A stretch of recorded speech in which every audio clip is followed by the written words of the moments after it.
आगे कथाक्रम में जड़ भरत जी का पावन चरित्र आया, जिनके नाम से हमारे देश का नाम भारत पड़ा। एक बड़े सिद्ध महात्मा हुए जड़ भरत जी के पिताजी, जिनका नाम श्री ऋषभदेव जी। अमंत्रक्षरम नास्ति नास्ति मूल मनोषधम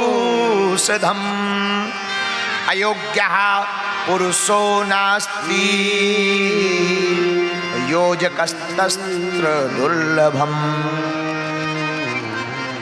भागवताकार कहते हैं, भैया जिस प्रकार विषयी पुरुष भोगी पुरुष रात्रि में भोग भोगता है, उसी प्रकार योगी पुरुष रात्रि में जागकर योगेश्वर श्री कृष्ण को पाने का प्रयत्न करता है।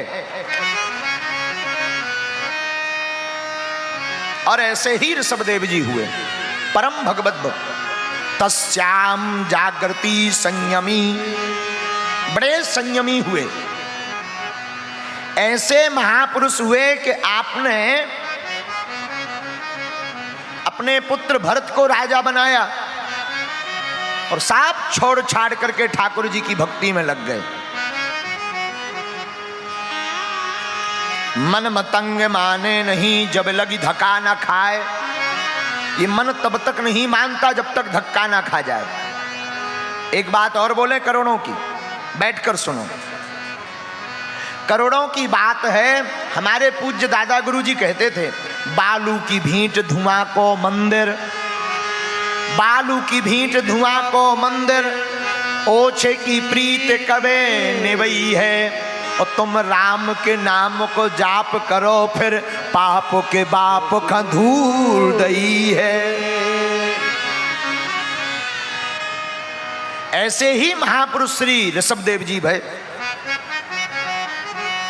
आप महात्मा बन गए, आपके सामने अड़मादिक सिद्धियां प्रकट भई, पर सिद्धियों को स्वीकार नहीं किया।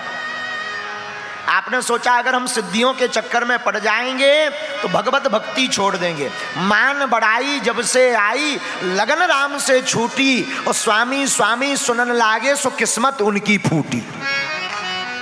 हाँ, तो बड़े महापुरुष कहते हैं, भैया मान बढ़ाई के चक्कर में ना पड़ो। बोलो सीताराम। क्योंकि जब जब मान बढ़ता है ना, तो राम नाम का भजन छूट जाता। हमारे दादा गुरु जी एक और बात बोलते थे, वो कहते थे, जितना नाम बढ़वे, जितनी कीर्ति बढ़वे, उतनी ज्यादा माला जाप करना प्रारंभ कर देना, कभी पतन नहीं होगा। तो ऋषभदेव जी, आपसे ही जैन धर्म प्रारंभ हुआ, ऋषभदेव जी से। तो जब सिद्धियां सामने आने लगी, लोग पीछे पड़ने लगे, तो आप गंदगी लगाकर शरीर में यत्र तत्र घूमने लगे, ताकि लोग हमें पागल समझे। और बहुत से लोग हमें पत्र भेजते, महाराज जी आप पागल क्यों कहते? पागल कहने का क्या अर्थ है? पागल का अर्थ है, पागल का उल्टा करो जरा, क्या होता है? लग पा, प्रभु के चरणों में लग जा, वही पगला। और पागल का एक अर्थ और है, जो प्रभु को पाकर गल जाए वही पागल। इन बिगड़े दिमागों में भरे अमृत के लच्छे हैं, अरे हमें पागल ही रहने दो, ऐसे तो हम पागल ही अच्छे हैं। तो पागल बन गए।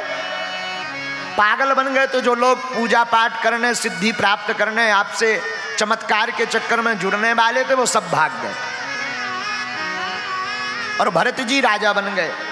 एक मृगा के संग ते भरत धरी मृग देह, तुलसी उनकी कौन गति, जो घर घर करत सने।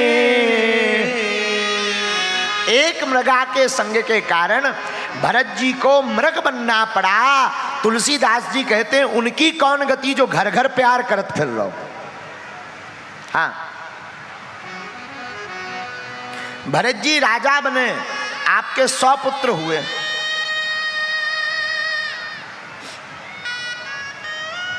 आप राजा बने तो राजा बनकर के आपने बड़े पुत्र को राजपाट दिया, और राजपाट देकर के आप भी पिता की भांति 12 ही पुत्र पिता के धर्मा, आप भी वीतराग बन गए।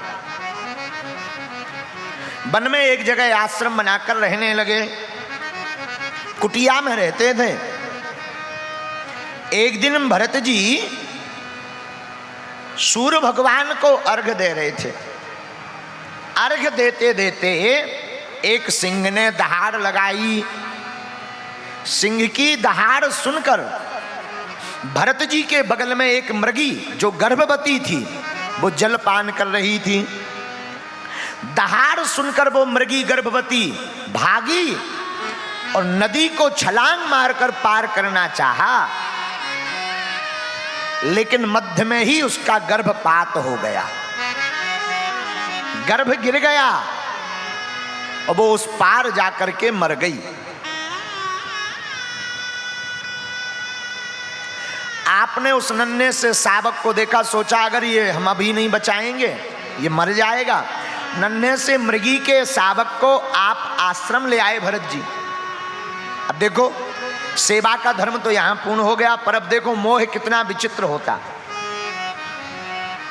आप उस मृगी के बच्चे को सहलाने लगे, दूध पिलाने लगे, आश्रम में रखने लगे।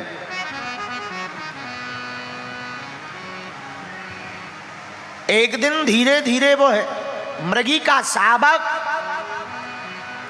बहुत बड़ा हुआ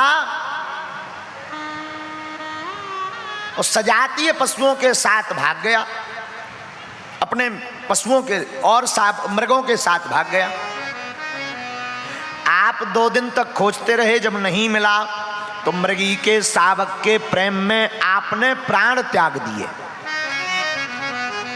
और भैया शास्त्र बहुत ऊंची बात बोलते हैं, अंते यामति सागति। अंत में आप जिसका चिंतन करते करते मरोगे, आपका दूसरा जन्म भी वैसा ही होगा। तो एक मृगा के संगते भरत धरी मृग दे, तुलसी उनकी कौन गति, जो घर घर करते सने। उनकी कौन गति? वो मृग का शावक भाग गया, भरत जी ने प्राण त्याग दिए, तो दूसरा जन्म भरत जी का मृग हुआ, मृग बनकर प्रकट भय। आहा, लेकिन ध्यान नहीं भूले, तीसरा जन्म एक ब्राह्मण के घर भर हुआ भरत जी का। 4 भाइयों में सबसे छोटे भाई। 2 बार तो गलती हो गई, अब भरत जी ने निर्णय ले लिया इस बार भूल नहीं करेंगे, भगवान का भजन ही करेंगे। पिताजी परिवार खूब कहता रहा कर्मकांड सीखो, पूजा पुराण पाठ सीखो, लेकिन भरत जी नहीं सीखे, भगवान के भजन में मस्त रहे। बोलो वृंदावन लाल की जय। जो भीतर बैठे तुम भाग्यशाली हो, उनकी पूछो जो बेचारे बाहर 3 घंटे 4 घंटे से खड़े हुए, एक बार उनके लिए जरूर ताली बजाओ। ये असली श्रोता है जो बाहर खड़े हैं, जिन्हें बैठने नहीं मिला अगल बगल में, ये असली श्रोता हैं बागेश्वर धाम के, कि चाहे जो हो जाए पर कथा ना छूटने पावे। अब तुम्हें 1 घंटा खड़ो कर दो जाए सो मुंह से मिस कॉल सी मारो, हाँ तनाग्रह में भग जाओ कि हो गई कथा। पर धन्य है दिल्ली वासी, धन्य है दिल्ली के भक्त, धन्य है दिल्ली पर ठाकुर का रंग। वैसे भी दिल्ली का एक नाम है इंद्रप्रस्थ नगर, पूर्व का नाम था इंद्रप्रस्थ नगर, पांडवों की नगरी है। यहाँ पर भगवान स्वयं कृष्ण आए, उसका प्रताप यह है कि दिल्ली में भगवान कृष्ण भक्ति अद्भुत है। एक बार जोर से ताली सब श्रोताओं के लिए। अद्भुत है, अद्भुत। हम तो पहले भी बोल चुके दरबार में, फिर बोलते हैं, हमारा तो अब कई बार मन हो रहा कि यहाँ कथा करते रहना चाहिए। हाँ, अगली बार फिर आएंगे। अब अगली बार राम कथा सुना भी।